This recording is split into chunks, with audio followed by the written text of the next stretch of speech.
Okay, let's get started. So today's recitation is all about debugging Malloc lab. So hopefully you've all started Malloc lab. It's due Thursday. So if you haven't started, you should start like immediately after recitation ends, because it's due very soon. How's it been going for everyone? Okay, making progress? Is anyone done? Points. What's considered done? Oh, that you're just not going to submit anything more? Oh. Okay. Well, today we're going to talk about debugging it to make it better if you're having issues. So maybe you've seen some stuff like this before. So you run the driver and you get back this message, garbled bytes. So some people have seen this. I know because it showed up on the email list at least once. What does that mean, garbled bytes? So the way the driver works is that as it's testing out your allocations in freeze, it's writing random bytes into this memory that you allocate. That's the default setting, is that it'll do this. And then it checks to make sure that those random bytes are the same when it goes to free it or whatever. So what that's checking is that your implementation does not write to any of the memory that you've given to the user, that you've allocated for the user. So if the user requests, if the user does an allocation of 16 bytes and you give them back a pointer, you better not touch anything in the 16 bytes following that pointer, because that's their memory to deal with. You can play around with your stuff on the header and footer on either side of it, but don't write inside of it until it's freed. And so if you're getting the garbled byte message, that means that you have corrupted the payload with something you've done. And so this, this could be caused by all sorts of things. Maybe you just have a miscalculation in your offsets and you're just slightly overshooting the bounds of it in either direction. Maybe you're not keeping track of the lists of free blocks or allocated blocks correctly, and you're actually just like allocating more space halfway through the middle of it or something. But that's what that message means if you see it. And another message you might see is out of memory. So out of memory means you've allocated way more heap space than you should have. None of the tests should cause out of memory if you have a reasonably implemented malloc. So what that probably means is that you're just like completely not keeping track of your blocks, or that you're just extending your heap by an unreasonable amount way too often. So I mean, if you're getting the out of memory error, you would be getting probably a 0 on util anyway. So the fact that it shows up as an error rather than a 0 just helps you kind of see what's going on. Okay, so you might get those, but other times what you'll get might just look something more like segmentation fault. Nothing more. No helpful message as to what it is, just something's wrong. So, I mean, you've seen that. I'm sure someone has seen that, right? Segmentation fault. So this is sort of the difficulty of this lab, is things might go wrong, and it can be hard to figure out why they went wrong. Because it's a very manual, low-level maintenance of this data structure that you've created, and this data structure has these invariants, which might be things that you've decided. There's not just one malloc implementation that we're asking you to implement. You sort of got to pick certain parts and pieces, and you're trying to put them all together. And if if you're not respecting one of those invariants somewhere, then something like this will happen, and you have to figure out where it went wrong. So of course, one thing that you can do, as always, is GDB. So the nice thing about this lab, maybe you realized this in the previous labs, is in bomb lab and in attack lab, you were running GDB on something where you didn't have the source code. And so when you ran GDB, you were mostly just looking at assembly, and you're manually inspecting what was going through the registers and maybe some memory locations like the stack. But now you're actually debugging something where you have the source code and you compiled it. And in the make file is the -g flag. which means that all of that information is stored in the executable for debugging purposes. And so when you run GDB on mDriver, you'll be able to see exactly what line of the source code it actually failed on. And you can even print out the variables. So if you have the variable BP and the line seg and the code seg fault's on a line that contains BP, if you do print BP, it tells you the current value of BP, just like you can print out registers. So if you haven't been using that, that is something that might be useful to you to find out exactly where it's going wrong. But one thing that you need to note is that it's not necessarily the line that it seg faulted on that's the line that's wrong. It could be that something went wrong much earlier, and it's only once you get 70 lines later that it actually manifests itself as trying to access something that you're not allowed to access. So the question is, how do we go about figuring out that earliest point that things went wrong? Because some of these traces are very long, and you don't want to step through it step by step. Doing it in GDB one step at a time, and then on paper with a pencil right next to it, and go 13,000 lines into the trace, and then say, that's where it went wrong. That'd take way too long.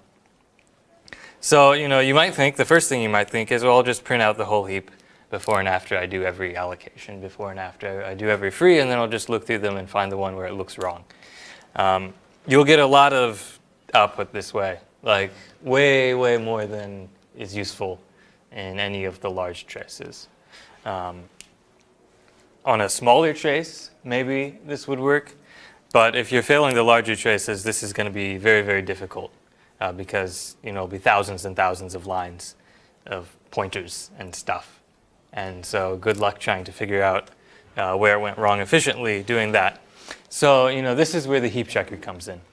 So the heap checker is that that part of the assignment that's worth 10 points that you shouldn't just wait till the end to do. Some people view the heap checker as something that they just write at the end once they have a working malloc, but that's the wrong way to do it. You should do the heap checker before you write the malloc, because the heap checker is going to help you debug.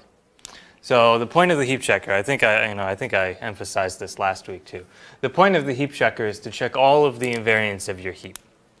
And so if you have this heap checker written before you actually write your malloc implementation, then you can run your heap checker every time where the invariants are supposed to hold, and then it'll fail the first time that they don't, if you're having an error. So one thing that's important to note is that you can't just call the heap checker after every line, because say you're halfway through coalescing, and you've pointed one guy to the guy who he's pointing to now, and you haven't gone the other way yet, or something like that, or you're modifying your free list. And you're halfway through adjusting your linked list. Calling the heap checker there, of course, it's going to fail. So you have to be careful that you're calling your heap checker only in locations where the heap checker is actually supposed to pass, where that all of the invariants should hold at this point. But once you've identified those points, it's good to call the heap checker as often as possible so that you can identify the first place where something goes wrong. So once you've settled on a design, because your heap checker is going to depend on your design, whatever invariants you choose. If you're choosing to do something with, if you decide that you want to do 32-byte headers, I don't know why you would decide that, but maybe you're going to decide that might influence your heap checker, and it would be different than if you're doing 4-byte headers. Or if you decide that you want to only do singly linked lists instead of doubly linked lists, obviously that's going to affect your heap checker, because with a doubly linked list, you want to check that all the backwards pointing links are correct. If you're doing a singly linked list, that's not something you can check because they don't exist. So once you've picked a design, as you're working on this implementation, you're probably starting with the MM textbook. I'm sure most of you just copy and pasted MM textbook into mm.c as to start. That's a reasonable thing to do because that's a working implementation of malloc. It doesn't get any points because doesn't have good enough performance, but it works. And so that's a good thing to start with, because then you just have to make it better. You don't actually have to write a working malloc implementation from scratch. So what you're doing is you start with the implicit, and then you're going to the explicit, and then you're going to the segregated lists. And each time you're adding new invariants to your heap checker, or maybe some of the old ones are going away, depending on exactly how you're designing it. But each time, you've come up with the design, you should update your heap checker, or initially write the heap checker, if you don't have one yet, to check all of those invariants of that design. And then as you implement that new design, your heap checker can be running on it on all of the traces and tell you immediately if you've made a mistake. Tell you if you implemented something that doesn't actually maintain those invariants. And then your heap checker is going to change with your code. As you update from implicit to explicit, you update the heap checker. And this is sort of maybe the reason why some people think, oh, I'll just write the heap checker at the end, because then they don't have to update it. But the cost of that is that you'll probably spend a lot more time debugging than you would have just updating the heap checker when you do those transitions. So the heap checker, what it really should be is it needs to accept exactly the valid heaps and reject everything else. And you want to call it as often as possible everywhere where the heap is going to be well formed. But of course you don't want it running running all the time. So this is what we talked about last week. It's good to be able to turn it off because especially when you want to see how fast your implementation is, or if your implementation is correct, you're not having any correctness issues, and you just want to be running in, the heap checker is taking forever because it does, because it's a linear pass through the heap. Then you can define a macro and use a macro to turn it off. So here's another example of it, slightly different from the way I did it. This macro actually takes the heap checker and prints out the function it's about to be called from before calling it. And it still gives it the line number so that the heap checker itself can print that out. So does everyone understand this macro of how to turn the heap checker on and off? How to write something like that yourself? And that way you don't have to manually comment out every call to the heap checker to turn it off. So what are some of the invariants you should test with your heap checker? So it's good to check that the header and footer match. If they don't match, that's a problem. You want to check that the payload area is aligned. So we have this requirement that you have this 8-byte alignment. So you want to check that every payload in your heap is aligned to 8 bytes. Then you have sort of the linked lists of blocks. So what do you want to check there? You want to check that the next and previous pointers are consistent. So now you've got some blocks. This guy has a next, and this guy has a previous. And if you follow next and then previous, you better get back to where you started. Because if previous points to some third guy down here, that's a problem. That's not a well-formed doubly linked list. So you want to check that the next and the previous are correct. And that, if you go back and then forward, same thing. That you get back to the guy you started. And at some point, these end with whatever design you've come up with for knowing that you're at the end of the free list, unless maybe you have a cyclic list. So maybe you've come up with a design where your list is actually cyclic. Then you'd be going around and you'd have to have some way of knowing that you're going around. Otherwise, you're going to want to check that it's not cyclic, and the next slide we'll talk about that a little bit. So some other things, you want to make sure that your free list doesn't contain any allocated blocks. So if you traverse your free list and you find something that's allocated, that's bad, of course, because then you'll potentially be giving allocated memory away when someone calls malloc, and that would easily become a garbled bytes error message, as new random bytes are written to it, and then the old ones won't match. You want to check that all of the free blocks are in the free list. So you'll be doing a pass through the heap, just as you've just got this big flat heap, with some things are free and some things are allocated and whatever. And then, within it, there's all of these arrows pointing around in different directions, that form this list that are skipping over these allocated blocks. Maybe these are just the free guys here, and we're skipping over some allocated blocks. you want to make sure that if you just go straight through the entire heap, just as a flat structure, using your headers and footers to find things, and if you go through the linked list using your next and previous pointers, that if you count up the free blocks either way, you get the same amount. There shouldn't be any, there shouldn't be like a free block sitting over here that's just not part of your free list. Because if that happens, then, then you're losing space, and that's going to hurt you in your util. That one might actually, something like that could be, you might pass all the traces with that. This is somewhere where the heap checker is actually even going to help you not just know it's going to be correct in terms of passing the traces, but correct in terms of actually, recovering all of the free memory it should. Because if you just forget about a free block, as long as you never do anything with that chunk of the heap, it doesn't hurt you in terms of correctness to just never touch it again. But it does hurt you in terms of performance, because that's wasted memory. If someone tries to allocate memory, you're going to treat it like it's allocated even though it's not. So that's another thing to check. Free blocks in the heap. So say you have two free blocks next to each other. Unless you're doing deferred coalescing, that would be a problem. So you made some decision about when do you do coalescing. Do you just coalesce immediately every time you are able to coalesce, or do you wait until some point and then do coalescing then, potentially on multiple things all at once?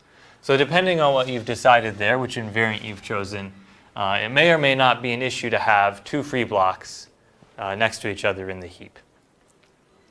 And they might not be next to each other in the free list. Maybe maybe this guy is actually connected up to this guy in the free list. But in the heap, if they're next to each other, then they can be coalesced. And so depending on your choices for when coalescing should happen, you should check that the coalescing has actually happened if you expect it to. And then segregated lists. So this is something as you update your implementation, you're updating your heap checker. Once you go to segregated lists, you'll update your heap checker to say that each segregated list, so each one, it becomes its own free list. We've got a bunch of free lists. You want to check that each of these lists contains only blocks in whatever size class it's supposed to be. So maybe you've said that this segregated list is for blocks that are less than or equal to 8 bytes. And so then you would go through this free list and check that every guy is at most 8 bytes. And if it's anything else, then that's a problem. This is another one where it might not show up in correctness. Say you had a 16-byte guy in here. Well, you can still use him for anything that would need less than or equals to 8, but that's going to decrease your util possibly, because you won't be able to find the right size block efficiently. And then there's the whole heap level invariance. So you've got this prologue and epilogue blocks on either end. You want to make sure that they're in the right location, that they're there, that their fields are correct, so that they can work as the special boundaries as we traverse the heap, so that we know that we're at the ends and don't just go off into the memory that we don't have. Because you'll notice that you'll get a seg fault if you just start trying to dereference stuff beyond the edge of the heap. Because that memory does not belong to you. And then you want to also, you want to make sure that all blocks stay between the heap boundaries. If you're overriding the edges of the heap, that's probably going to end up being a seg fault. It's certainly not correct if it works. So that's something that you want to check, because that can cause all sorts of problems. And then you might have your own invariance. So at some point, maybe you decided that your free list is going to be stored in address order. Maybe you decided that your free list is just going to be stored in size order. Maybe it's sorted by to you might have come up with just some other invariance that you're going to use for whatever reason, to improve your throughput or your util. And so you should make sure that you check all of those, whatever they are. And this is a non-exhaustive list of invariants. There's all sorts of other things. Are there other invariants that people are checking with their heap checker, or think they need to check that aren't covered by anything on this list? No one has anything. You can come up with more, depending on maybe you're doing some really fancy implementation, you would probably have more invariants to check. So yeah, so then cyclic free list. So I mentioned that there'd be more on this. So one of the things that's good to check is that your free list has no cycles. And so I actually have a story about this. This was relevant to me when I took the class because I wasn't checking that my free list had no cycles. So I was having a trace and it was taking a really, really long time. Like I would run this trace and it would just take forever and I'd just have to like control C out of it. It just wouldn't finish. I didn't know why. So I didn't have cycle detection as one of my invariants in my heap checker. And so the heap checker wasn't failing. I decided that I would I'll just print out some information about, the heap nodes, the different, the free list. I was going to print out information about the things in the free list. But it was way too much to actually read through on the terminal. So I decided, well, I'll just pipe it to a file then. And so now I'm piping stuff to a file. And I don't know it, but my free list is cyclic. And I'm printing out information for every node into this file. Does anyone have any idea what might happen if you're printing out information about every node of a cyclic free list into a file? Infinite loop. Yes, it infinite looped. And I was made aware of that infinite loop when I received a message that I had exceeded my Andrew disk quota. And I checked and it was over a gigabyte of output. Because it had just looped through this list over and over, printing out stuff for every node. It's not a very efficient way of debugging things. I sat there for quite a while waiting for it to write this file, trying to figure out what was going on. So, the issue was that I wasn't checking this invariant, that my free list didn't have any cycles. And it did have cycles, and so that was causing problems for me. And if I had had that in my heap checker, I would have received a message the first time it went around the cycle that there was a cycle, and I wouldn't have printed out the thing, several thousand times into this file. So this is an algorithm here. This is called the hare and tortoise algorithm. It's also known as Floyd's algorithm.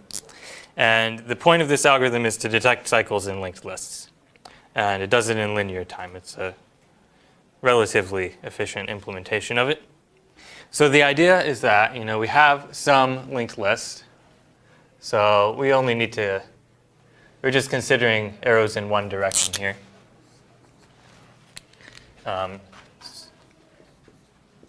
So of course, there's the arrows in the other direction. If they cohere, if we have all of the forward and back arrows matching each other, then checking that one direction is not cyclic, checks both. But you have to be careful about what order you check them in. If you're going to just go around the whole thing checking forwards and backwards and there is a cycle, you might be going around forever. So you can sort of play around with different ways of making sure that it always terminates. So say we have some linked list and there's a cycle in it. So this guy points to this guy. So there's actually two guys going here. So if we follow this linked list, we'd go around here and then we just loop through these three over and over and over forever. This is sort of the problem that I was having. So the way this algorithm works is you have two pointers. One is the hare and one is the tortoise. And you start them both off at the first guy in the list.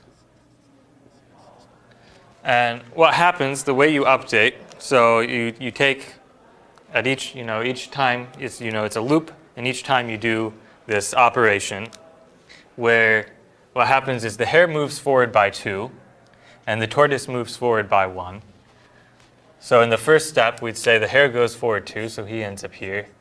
And actually, let me just write them on the inside. So the hare ends up here, and the tortoise moves forward by 1. So he ends up here. And then we keep doing that. So the hare moves forward by 2, tortoise moves forward by 1. And if the linked list is actually not cyclic, so if it just ended here, then in the next step we'd try to move the hare forward by 2 and we'd say, we've hit the end of the list. And then we know it's not a cycle. If the hare actually reaches something that's the end, we're done, right? The interesting case is when there is a cycle, because then there is no end to reach. So what happens is, so here we'll move the hare forward by 2, so that would bring him back here, and the tortoise was there, so he moves here too. What happens is that if there's a cycle, then eventually they'll end up on the same spot. Does it have to be in the first cycle itself? Or like it could be after like it goes through 4 cycles, like the age? It will always actually be in the tortoise's first time through the cycle. The hare might run through the cycle multiple times depending on how long the chain leading up to it is, because the hare's moving twice as fast. If the cycle's really small and the chain is really long. But what you actually know is that it's going to be the first time the tortoise makes it into the cycle, it's going to hit the hare. And it's sort of, this isn't an algorithms class, so this isn't something that's on your exam or anything. But sort of the thing you know is that when the tortoise enters the cycle, the hare is somewhere inside the cycle, because the hare is ahead of the tortoise. And so what you know is that the tortoise is going to move one per time, the hare's moving 2 per time. So the hare is getting closer to the tortoise by 1 every step. So that means that even if the hare is like just past where the tortoise was, the number of steps that it will take them to catch up to each other is at most the length of the cycle. So one behind the tortoise. So if he's one behind the tortoise, that's actually optional, because he's going to move forward by 2, and the tortoise is going to move forward by 1, and then they'll hit each other right away. Yeah. But you do know that this is actually, since the tortoise is moving forward by 1 every time, it's going to be, the number of steps it takes is at most the length of the whole thing, the number of unique nodes in this list. And so yeah, so if the hare reaches the end, you're good. There is an end. Otherwise, they will hit each other, because the hare is getting close to the tortoise by 1 once they're both in a cycle every time. And so eventually they hit exactly. And so, you know, once that happens, then you can print out an error and you don't loop forever and end up with a gigabyte of debug output exceeding your Andrew quota and all sorts of nonsense like that. This is the value of the heap checker. It will save you time, it will save you frustration. It will help you write a correct implementation. And it's worth 10 points. So, you have to do it sometime, you might as well do it now. Okay, so some other things to watch for. So make sure that you're initializing everything correctly. So one of the things that people have seen is they'll run just the driver for just correctness, and everything passes. And then they run it for performance, and then it starts failing. They say, okay, what went wrong? It was correct, and now it's not. So the difference is that when you run it for correctness, it's running everything just once, and you run it for performance, it does multiple runs. And so if you're having that issue, what it almost certainly is that you're not reinitializing global values in between runs. So MM init initializes everything. It should reinitialize any global values you have every time it runs, because otherwise those values will persist across multiple runs, and it's probably invalid for you to start with these global values that were determined by a previous run as the new initial values. So make sure that you're doing that, especially if you see like it's passing with the correctness flag but not with the performance flag. Okay, and then there's the good old tool valgrind. Has everyone seen valgrind? We can run it just for the sake of the video in case there's people who haven't. So there's a great tool.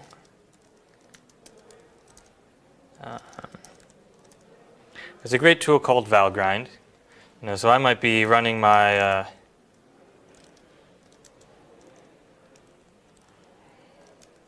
so I have a trace, and I can run it. It's taking forever. What's this one take so long? Okay, but maybe okay, my util was pretty bad, and I want information about sort of how much memory was sitting around at the end, wasted.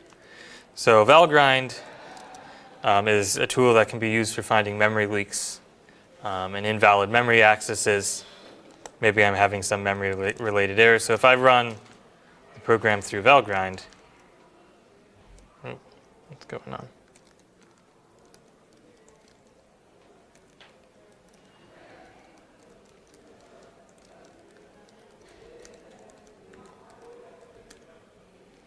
So I can run the program through valgrind, and let's see, what it will tell me. Tell me that at exit I had 525,000 bytes in use. I did 12 allocations, I did 8 frees. Okay, let's see. But it looks like I didn't leak any blocks in the middle. So I didn't leak any blocks in the middle. I just had stuff that was unfreed at the end. And I can run it with this extra flag to see more, or I can run it with -v. -v will give me more information about things that went wrong. So if you're getting sort of memory-related errors, this example is just the textbook implementation, so it doesn't have any issues. But maybe you're having issues with memory getting used in ways that you don't understand. Valgrind will sometimes give you information about what's going on. Let's see. So one thing about asking for help, because you might want to go to office hours at some point if you get stuck. That's a good thing to do. But remember that there's 500 different designs of these allocators that all of you are coming up with, and so if we just we can't just look at it and know what's wrong immediately, because we don't know exactly what your particular design is. It's not like previous labs where you all have one particular thing that you're trying to do.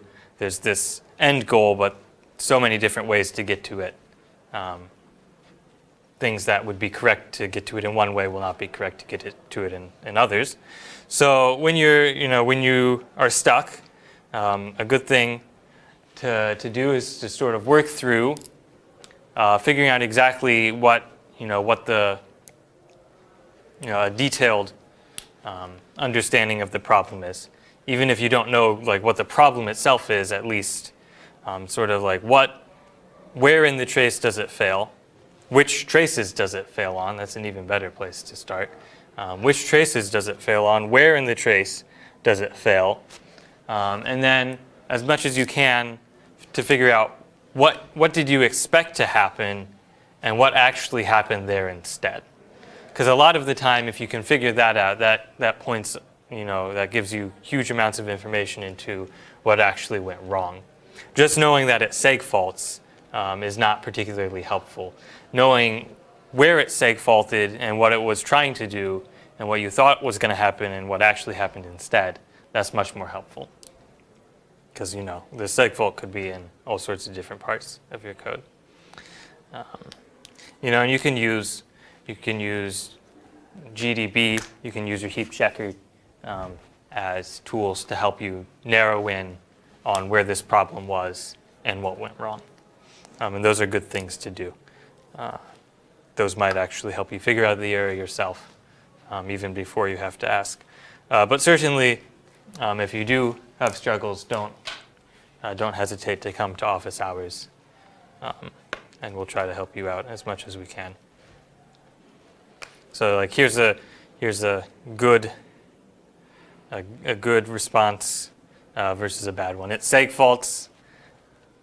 Okay, that's hard for us to help you if that's all we know.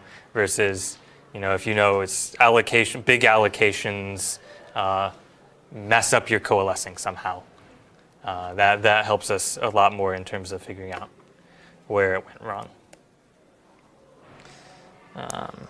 So a couple more tips in terms of just not writing code with errors in the first place. It's hard to get it all right the first time. I don't think anyone has a working, perfect, full credit Malloc implementation the first time they type in make. I'd be impressed if anyone could.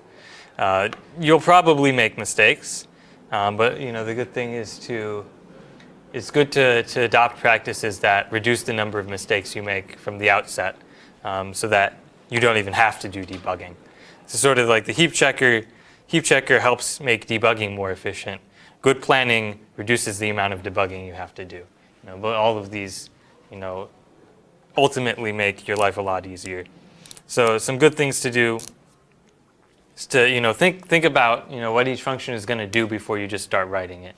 These functions are doing things that are fine-grained enough that you don't want to just like start writing it and hope it works out, because just getting like slightly off in terms of what byte you're looking at and playing with is going to completely break everything in many cases. So you want to make sure you have a very clear idea of what you're doing.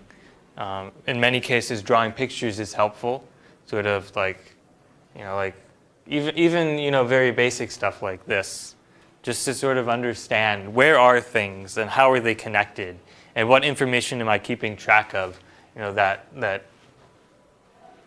stores those relations between the different parts of the heap. Make sure you're considering the edge cases. So you've always got these edge cases of like the very front of the heap and the end of the heap and the front of a list and the end of a list, and you've got the prologue and epilogue blocks to sort of deal with those edge cases for you in the case of the heap. Those are designed so that you just treat it like it's not an edge and things work anyway because of the values stored in those. You should similarly think about how are you going to deal with the beginning and the end of your free list so that you can get things to work in a clean way there. Writing pseudocode is not a bad idea. Just sort of mapping out at a high level, I want to do this, and then I want to do this, and I want to do this, and then filling it in with the details of the macros and the actual byte level manipulations after you have sort of the outline. And you want to document your code as you write it, because you're going to have to document it anyway. This is like the heap checker. You have to do it anyway. It's part of the assignment. You might as well do it while you're writing it so that you can go back and as you're debugging it saying, hey, wait, I said that this was supposed to happen. I had this invariant. And I'm not keeping that invariant. That's where my problem is. Rather than trying to, spending all that time debugging and then after the fact writing down the invariant that you forgot about. This is a good lab in terms of like those function header comments and stuff. You want to make sure you're writing the invariants that you're expecting. More than in the other labs, there are invariants here that you're expecting free lists to have certain structure, and you're expecting everything to be arranged in a certain way. And so your functions, should be documented with what they're expecting in terms of that and what they're guaranteeing in terms of the output. Are they guaranteeing that the invariants are maintained, or is this a function that's just doing part of an operation and it's relying on something else to finish it off and restore, the full heap invariance that you have. Okay, and also make sure you write that program header comment. There are still some people on Shell Lab who are missing that. Again, on this lab, there's so many different ways to do it. It's a really good idea because it is worth style points, but also a good idea for the sake of, if you went back and looked at your Malloc lab, and just in general, anytime you're writing code that other people are going to look at, or you're going to look at some point in the future once you've forgotten all of the stuff that you were thinking about when you wrote it, it's good to have a summary of what it is and how it works. Like in this Malloc lab, there's so many things about all these choices you made. How are you doing your free list? How are you doing coalescing? What are if you have segregated lists, how do you organize them? How are you doing headers and footers? All of that stuff is something that to just have a summary of that at the top, so that anyone who's going to read through the files sort of knows the big picture, what's going on, without needing to understand every detail of it. You'll be able to look through it and know what's going on, and that's a good thing to have, and is worth a couple of style points, and should help you just to be able to, if you can state all of your your design decisions. It's good for you to think about those and make sure you're very clear on what you're doing. Another thing. So version control or some sort of backup. So you may have noticed on this lab you come up with some great optimization, you implement it, and your points go way down. Like your optimization isn't an optimization at all, it just completely trashes your throughput or something. And at that point you're like, well, I just want to go back to what I had. That was so much better. So of course, every time you hit a point where it's correct and it's working, or you've made some progress in debugging, you want to have some sort of backup that you can get to later if you mess up and want to just say, go back. A couple ways you can do this. If you're familiar with version control, if you are familiar with Git or SVN or whatever, and you want to use that, that's a perfectly great way of doing that. If you haven't used version control before, and you're not interested in complicating this lab with trying to learn version control on top of trying to implement Malloc, just make copies of the files.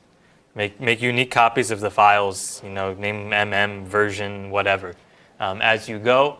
And then, any time when you want to back up and get to a previous version, you can just restore that. And there's this great command, ln. So what ln does is it creates links. So this is the equivalent, links on Windows, they're called shortcuts. All this does is it says this file is actually just pointing off to some other file. And so what you can do if you want is you can actually make mm.c a link rather than a real file. And so you have all of your different copies, and then you can just link mm.c to whichever copy you want to be compiling right now. And so you can read the man page about how to make these links. It's essentially, you give it the name of the link and the name of the thing that it's supposed to point to, and it links them up. So that that's an easy way to switch between the versions rather than like trying to do a copy and paste into mm.c all the time. Which if you get the argument order wrong and you're copying and pasting, disaster. You've just overwritten whatever version you wanted.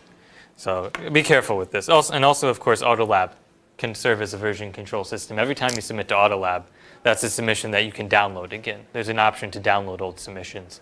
So if you need to go back to that point and for whatever reason you don't have a local copy, you can always download from Autolab.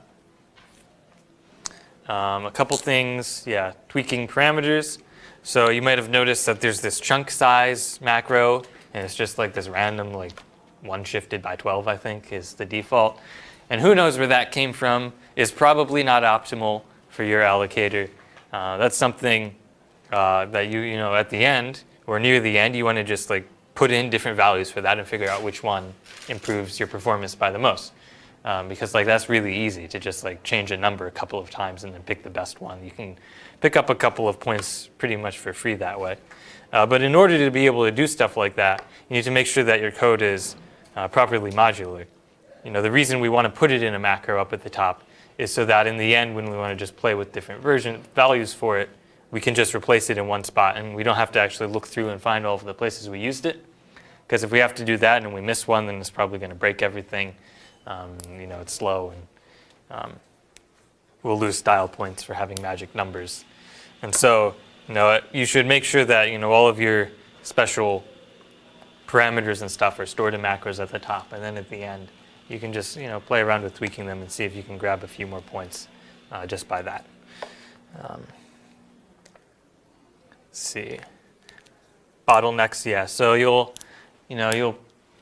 probably at some point get to a part where either it's the throughput of the util that's killing you more than the other. You'll notice that you're my util is really bad on this guy, or my throughput is really bad on this guy, and that's what's bringing my score down right now. That's what's really hurting me. And so you might want to in the case of util, then you want to think about what design decisions did you make that where you could use memory more efficiently. In terms of throughput, it's often just that something is going slowly. Something is too slow, and that's the reason my performance is bad. And so we talked about gprof last week as a way to figure out what's going slowly. Does everyone remember how to use gprof? You can refer to last week's recitation video if you want to see the demo of it again. It's at the very end. But you can just run gprof on mdriver, and then you can get this list that tells you which function spent how much time, and then you know exactly where it's going slowly. And you might see oh, my coalescing is taking 50% of the runtime, and then you're doing something in coalescing that's bad. Maybe it's your finding a free block. It's taking forever, and then that might influence design decisions to make that faster. Or maybe it's just your implementation of your particular design has a flaw in it, and it's slower than it needs to be.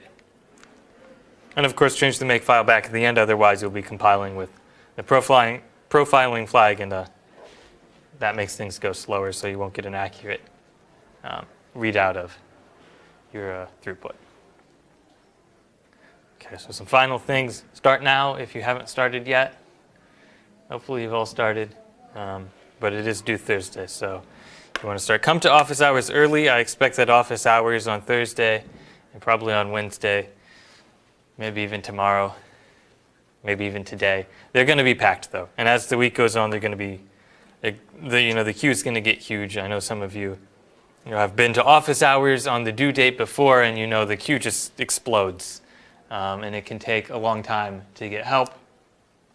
The earlier you come to office hours, the fewer people are there. So if you come tonight, there's going to be fewer people there tonight than Thursday, and you'll be able to get more help more quickly. Make sure you write the heap checker. Write it, make that a priority to figure out what belongs in that and to get that written first so that it can help you with debugging.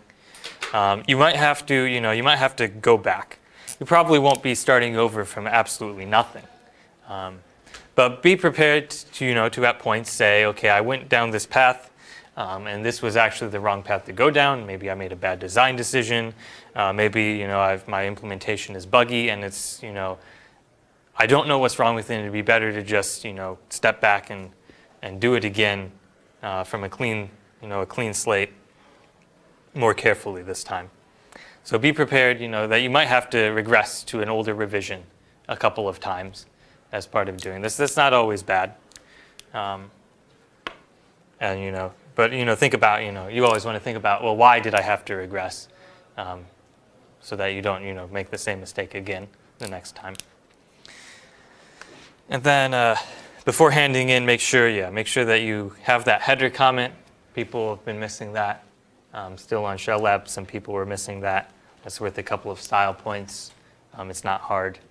So make sure you have that. Make sure you've checked, your line length, your indentation. You can read through the whole style page on the website again and make sure you've got all of that. It's all stuff you want.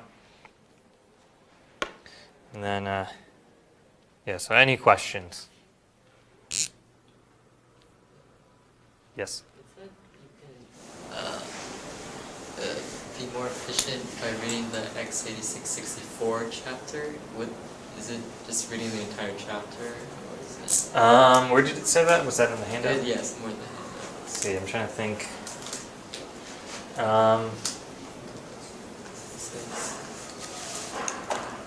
So I'm not actually sure exactly, what part of the chapter it was referring to. So if you read the whole chapter, you'll get the part that it meant for sure.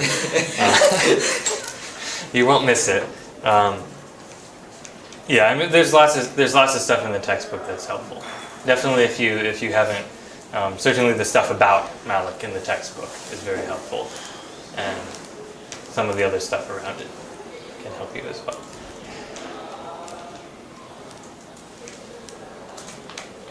Any other questions?